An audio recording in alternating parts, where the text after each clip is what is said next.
প্ৰিয় বন্ধু বান্ধৱীসকল, সুপ্ৰভাতাঞ্জলি প্ৰভাতী বাৰ্তালৈ স্বাগতম।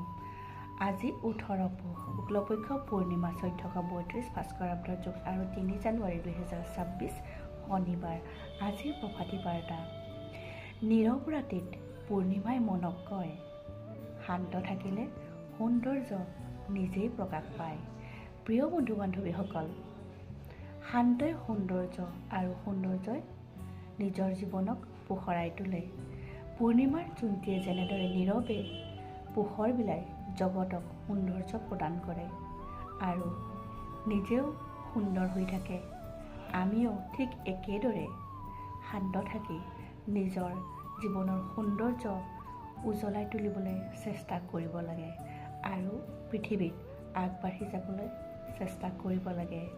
প্ৰিয় বন্ধু বান্ধৱীসকল, সেয়ে শান্ত থাকি সৌন্দৰ্য প্ৰকাশ কৰক আৰু নিজৰ জীৱনৰ লগতে জগতক পোহৰাবলৈ চেষ্টা কৰক।